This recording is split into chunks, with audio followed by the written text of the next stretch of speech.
The Middle East is on edge. President Trump's facing a make-or-break moment. Strike Iran's nuclear sites or risk a nuclear-armed Tehran. With Israel bombing Iran and missiles flying, the clock's ticking. Let's unpack this crisis. The Israel-Iran conflict has now entered week 2. Iran's nuclear program is closer than ever to a bomb.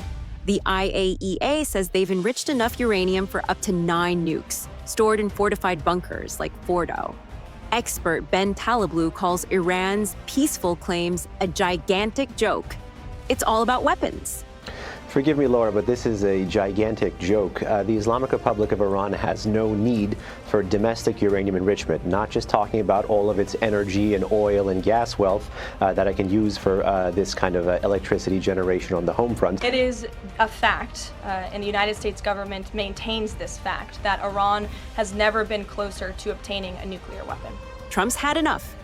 He's given Iran 2 weeks to surrender all uranium enrichment or face U.S. strikes. He's even clashed with his own spy chief, Tulsi Gabbard, insisting Iran's weeks away from a bomb. Israel's pushing for action, now. I'll make my decision whether or not to go within the next 2 weeks.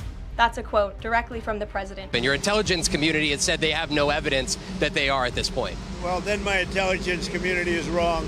Who in the intelligence community said that? Your director of national intelligence, Tulsi Gabbard. She's wrong. Iran is fighting back, launching missiles at Tel Aviv, killing civilians. Supreme Leader Khamenei calls Trump's threats ridiculous.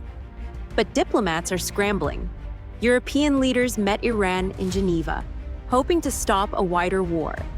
Israel launching a wave of attacks against military-industrial sites and Iran retaliating by striking Tel Aviv. Iran's foreign minister is set to meet with some of his European counterparts in Geneva. In the meantime, the U.S. and other nations are warning their citizens to leave both countries as the conflict persists. Trump's eyeing bunker-buster bombs to hit Fordo, but a strike risks all-out war. Taleblu says Trump's delay lets Israel weaken Iran's missiles, boosting his leverage. With the FBI on alert for Iran-backed attacks, can Trump secure a deal, or will he strike? Trump is giving time, but not necessarily to Iran. President Trump is giving time to the Israelis to continue to defang the Iranian ballistic missile threat. Iran is still home, even though lots of missiles have been intercepted and even though lots of missiles have been destroyed. Iran is still home to the biggest ballistic missile arsenal in the Middle East. So that is a critical mission that the Israelis are continuing to carry out, both against medium-range systems as well as against their launchers.